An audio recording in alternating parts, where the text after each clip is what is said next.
What's up, guys? Randy here with Score North. There's actually no podcast this week because I'm away from the studio, but I got a couple of reactions to a couple of news stories that broke out in regards to the Minnesota Vikings. Number one, it's been reported that the Minnesota Vikings are looking to trade Trae Waynes. Now, if the Minnesota Vikings are going to keep the more expensive, and in the case of last year, 2018, the far less productive cornerback in Xavier Rhodes, who's just under $13.5 million against the cap going into 2019, over the cheaper and the better cornerback in Trae Waynes, I think that's an absolutely huge mistake if you're the Minnesota Vikings. I think there's a team out there that still thinks that they can get Xavier Rhodes to bounce back to his elite form in 2017, and that may be the case.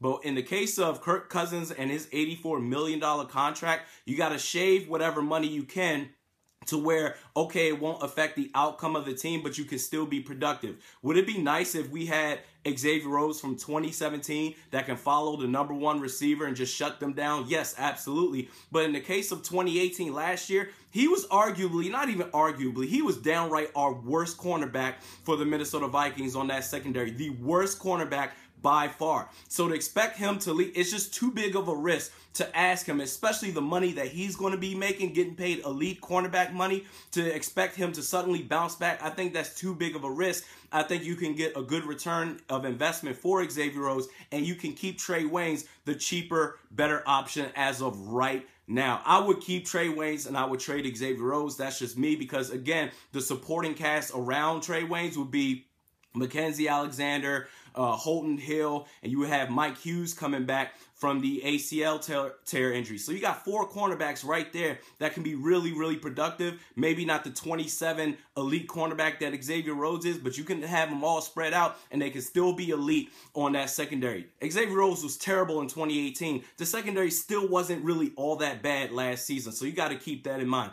And number two, on Score North, this came up. The main question of the day was, because this is after Mike Zimmer, the Minnesota Vikings, they picked up the option, the one-year option for Mike Zimmer. So now his contract runs through 2020. So now he technically has 2 more seasons under his contract. So he's not a lame duck head coach going into 2019. But the question on Score North was, is Mike Zimmer underappreciated? And to that, I say, hell no. Hell no. And look, man, I don't got no personal vendetta against Mike Zimmer. You need to show up. You need to produce results. And in fact, not only is he not underappreciated, he is simply overrated. To me, he is really overrated. I don't know what it is about Mike Zimmer. He just gets this pass and just this, we just act like he's just Vince Lombardi or the next Bill Belichick. He's the greatest thing. Are our standards so low in Vikings Nation that all you got to do is be better than Brad Childress, Mike Tice, or Leslie Frazier, dudes that never saw another head coaching job since their time with the Minnesota Vikings? Is that all we're asking for? The dude has nothing to do with the offense. All he does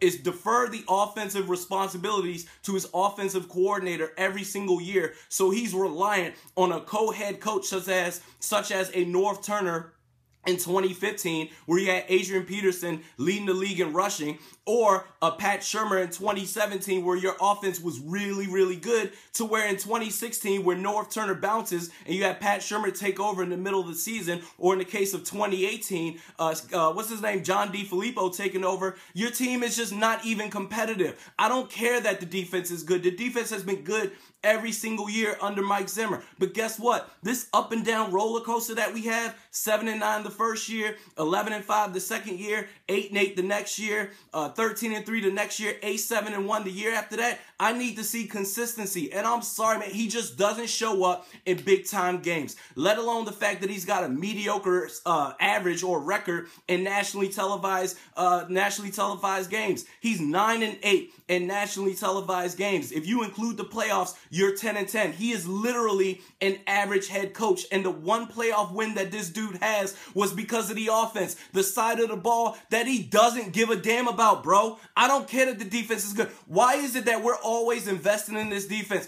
And after last season, after week 17, this dude, after week 17, where his team bleeped the bed against the Chicago Bears, a win and you're in scenario.